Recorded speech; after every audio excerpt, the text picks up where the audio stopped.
Bom, e eu cuido do afeto. Eu te dei o direito à fala e você tá interrompendo não, a minha. Você tá distorcendo o que eu estou falando. Não, de forma alguma. Eu lido com o ser humano e eu lido com o sofrimento. E eu lido com argumentos. Sim, Verena. E eu acho que é importante a gente saber respeitar o ponto de vista do outro. Mas não tá dando. Não há necessidade de você me agredir dessa forma, Larissa. Eu não estou... Um debate... Você tá distorcendo de novo. Não. A gente interrompe agora. Você tá gritando? E a gente nem publica esse Então, conteúdo. você não tá preparada para um debate. Se você não é capaz de ser confrontada, você não está preparada para um debate. Esse debate foi de arrebentar, de abrir porteira, como dizem algumas pessoas aqui na minha cidade. Porque a feminista foi debater com uma antifeminista, Verena Araújo, e nesse debate ela não queria debater, ela queria que a ideia dela prevalecesse acima de tudo. Então era Larissa Fonseca e a Verena Araújo, e a Larissa Fonseca é psicóloga, 17 anos, e aí ela deu até carteirada na cara da Verena, né, que ela tem doutorado, que ela... mas aí pensa, né? Foi um podcast onde a feminista queria que tudo fosse jogado só para um lado. Não, ela é a dona da razão, porque ela estudou, porque isso, porque aquilo. A dona ali do conhecimento. E aí entra nessa condição, né? Do desequilíbrio, do chilique, do grito, né? Ela se alterou com a Verena Fonseca. Eu quero que você assista comigo aqui para você entender e a gente poder estar tratando no nosso coração essa questão de se promover mulheres desequilibradas, quer dizer, são cheias de diplomas, mas não conseguem lidar com a mínima pressão, né? É isso que esse povo forma. Então já fica com a gente aqui, já curte agora, já se inscreva, já ative o sininho. Faça essas ações para você garantir que essa mensagem seja bem distribuída, bem espalhada e nós possamos todos juntos crescer, né? A gente fazendo uma parte aqui e vocês nos ajudando com outra parte. Deixa eu vir aqui correndo para a gente já ouvir e ver o que foi essa loucura que aconteceu. Foi, assim, o debate mais louco, né, que eu vi, porque a feminista ela não aceitava debate, não aceitava que se colocasse um contraponto ou outra ideia. Você vai ver um pedacinho, porque é 1h49, quase 1h50, mas eu vou colocar só um pedacinho para você ver o nível do desequilíbrio. Os níveis de morte, de violência com relação à mulher são maiores, o nível de alienação parental é muito maior quando se trata do homem. Não, nesse caso aqui, a Verena, ela está equivocada, ela ainda não conhece os dados oficiais dos institutos. Veja, tem muita gente que ainda precisa saber e conhecer essas telas. Esse levantamento que eu fiz em 2022, ele mostra pra gente o tamanho da distorção. Os homens, 92%, as mulheres, 8%, e no final, olha o quanto o homem é agredido mais. Então está nos institutos de pesquisa, mas é muito difícil de você achar, porque eles escondem, eles camuflam, e ainda eles têm uma questão de inflar as informações sobre os dados das mulheres, mas os dados verdadeiros são esses dados dos gráficos que eu fiz esse levantamento e eu tenho, e eu envio para todo mundo que quiser, porque as pessoas têm de ter isso daqui para poder se informar e saber que isso não é a verdade. Eles divulgam essas mentiras para todo lado e muitas mulheres acreditam que é verdade, mas não é verdade. O homem morre mais dentro de casa. Inclusive, na ordem de urgência e emergência, o homem fica abaixo dos animais. Ele é tratado pior do que um cachorro. Então, essas psicólogas, elas já têm uma posição, um lado definido, é o da mulher. Elas já estão com a mente cauterizada e pisando sobre mentiras, uma montanha de mentiras, que é difícil da gente, hoje, com a liberdade que nós temos, mostrar para as pessoas e elas acreditarem que é mentira o que elas passaram anos e anos, décadas, né, pregando. E nem por isso o julgamento tem que haver, e nem por isso tem que haver dois pesos e duas medidas. Eu não disse... Então, se Eu disse igualdade. Sim, tudo bem, eu só estou dizendo que, embora mulheres morram mais, embora por uma questão biológica as mulheres sejam mais vítimas de violência física do que os homens... Não são, gente, nem violência psicológica. Também a violência psicológica, o homem é mais vítima, e até essa psicóloga aí, ela vai falar em um determinado momento que a violência psicológica é a base para a violência física. Então, ela não deve acontecer, porque a partir desse passo, o próximo passo é a violência física. Então, não deve haver. E quem mais sofre violência psicológica também não é a mulher, é o homem. Nem a violência física, nem a violência psicológica, nenhuma das duas. Nas casas normais, nós não estamos falando de homens criminosos. Nas casas normais não acontece. Isso tudo é uma falácia de narrativa e é uma montanha de mentiras. Isso não justifica negligenciar a dor masculina. Isso não significa colocar sempre o homem na cadeira do réu, como se ele não tivesse o direito. Eu não falei em negligenciar a dor. Eu não estou dizendo que você falou isso. Eu estou dizendo que você disse que as taxas, e realmente são maiores, as taxas de violência física contra a mulher são maiores. Concordo com você, mas eu acho que isso não é um argumento, não que você esteja usando, mas eu acho que esse não é um argumento que nós podemos usar para negligenciar a dor do homem. Não, mas... Nós não podemos negar o fato de que essas violências ocorrem com muito mais frequência do que a gente imagina, só que a gente não vê isso na mídia porque, inquestionavelmente, não dá tanta audiência, porque existe culturalmente um hábito de colocar o homem sempre na cadeira do réu e não na cadeira de vítima. Então a gente precisa trazer essa voz para os homens, porque justiça é proteger o inocente, não importa o gênero.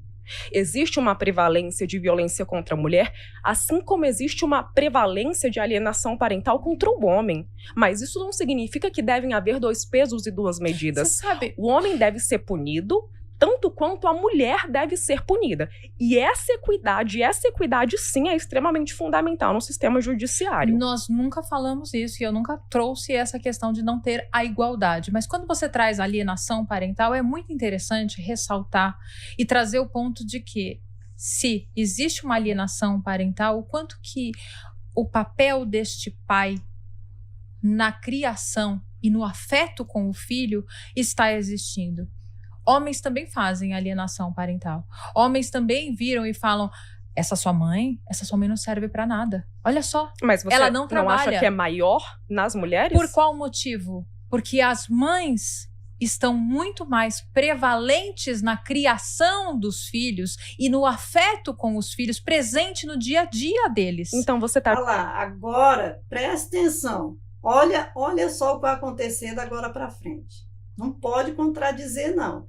Elas têm de ser endeusadas. E essa psicóloga aí, ela endeusa a Lei Maria da Penha, porque ela acha que, nossa, é o melhor que pôde acontecer. Pensa o absurdo, o cúmulo do absurdo. A gente ouviu algumas coisas difíceis de engolir.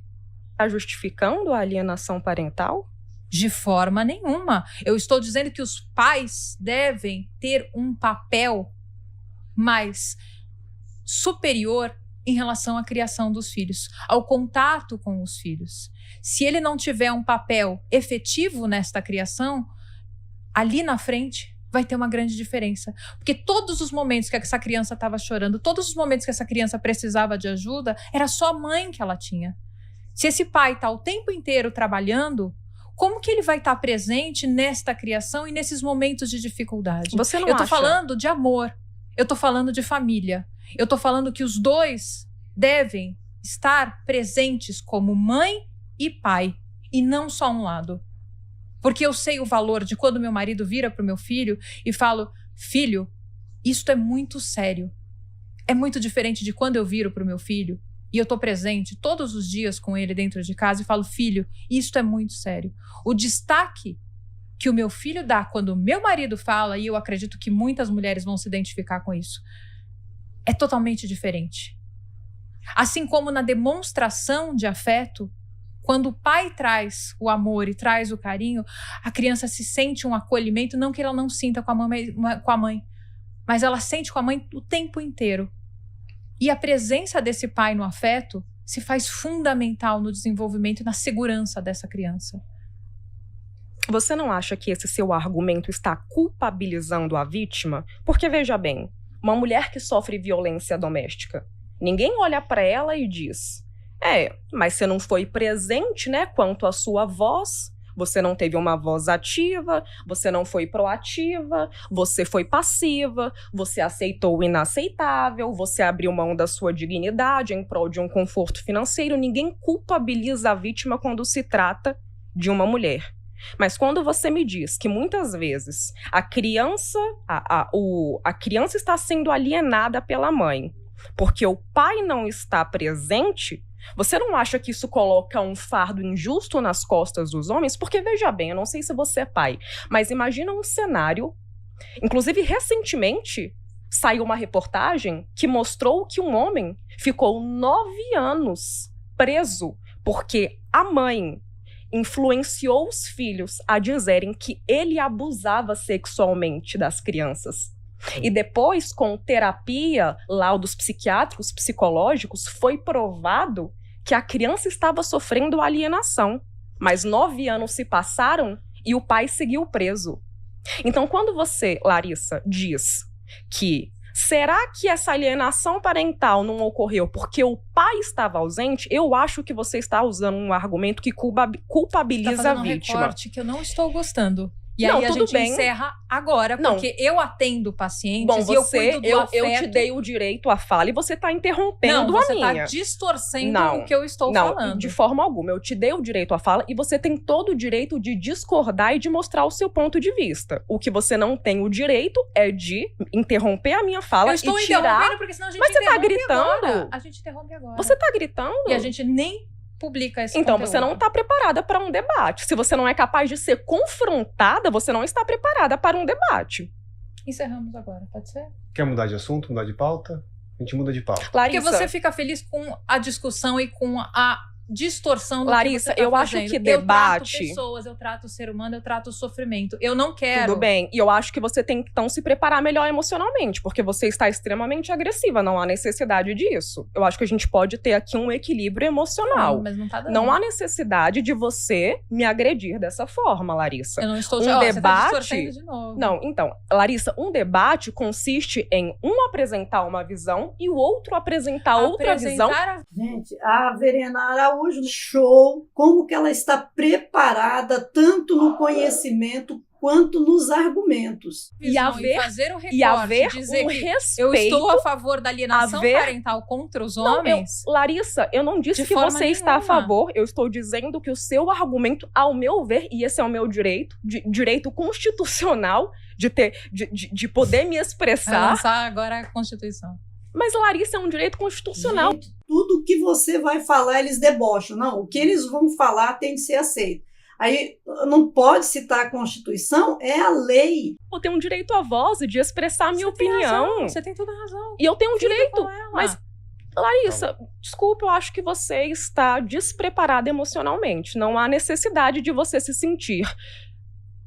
Não há necessidade de você se sentir agredida simplesmente porque eu apresentei um contraponto com relação à sua visão. Debate é isso, Larissa, é saber aceitar o contraponto do outro. E se você está ferida com o contraponto, você não está preparada para um debate. Você está fazendo recortes e dizendo... É difícil lidar com essas pessoas. E aí deixa eu vir para cá, já para esse outro recorte aqui, porque esse papo, essa briga fica exaltada, vai longe, as duas discutindo, batendo boca, já deu para a gente ver aí o desequilíbrio, né, o grito, né, o chilique. Olha aqui o chilique. Presta atenção aqui para você ver o chilique. Você quer toalete? Olha isso, gente. A mulher chorando, dando chilique mesmo. Querendo ser mimada. O meu trabalho é muito diferente de debate, é muito diferente de recorte. O meu trabalho é levar com que as pessoas olhem para dentro delas e parem de ter comportamentos em que atropelem as outras pessoas, que façam mal para as outras pessoas. Não, é o tempo inteiro assim, é o chilique, é querendo ser mimada, né? E ela trata o homem, até a testosterona do homem, como algo maligno, e só vão para a direção sexual. Parece que elas só enxergam sexo Parece que a vida humana toda se resume às pessoas estarem fazendo sexo. É só isso, porque não dá para entender porque todas as vezes aí ele trai, ele maltrata, ele humilha.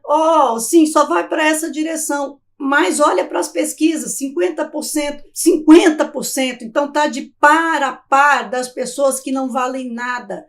Porque uma pessoa que trai o outro, trai a confiança do seu parceiro, daquela pessoa que está dia a dia com ele, vale quanto? Qual é o tipo de caráter da maioria das pessoas que fazem isso de forma recorrente? Porque tem gente que faz isso e não se importa com outros, são sem caráter. Quem faz isso não presta. E está de 50-50, para, homem e mulher nesse tempo. Então, segundo as pesquisas, está de par a par. Mas quando as pesquisas colocam 50% para o lado da mulher, pode saber que eles estão ali camuflando muito mais informação. É essa condição aí. O debate foi o tempo todo assim, e aí ela chorou e foi embora, e a Verena Araújo, no final, terminou sozinha, sem debate, respondendo algumas perguntas. É essa a condição. Olha, o que você acha dessas feministas? Porque, assim, do jeito que ela foi ali, elas são em casa. Aí depois vem dizer que o homem agride psicologicamente, que o homem...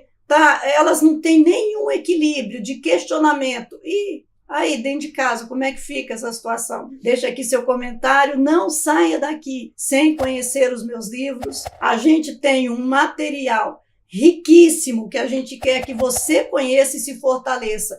Depois de ler os meus livros, eu tenho certeza que a sua visão quanto a você mesmo jamais vai ser a mesma. E nos apoie, ou ainda... vai lá no Seja Membro, lá tem já 2 treinamentos fortes, vídeos da atualidade, PDFs, tem muito material lá no Seja Membro. Dessa forma, você nos ajuda e a gente devolve um pouquinho para você. Que Deus multiplique esse conhecimento no seu coração e abençoe a sua vida. Deus te abençoe em nome de Jesus.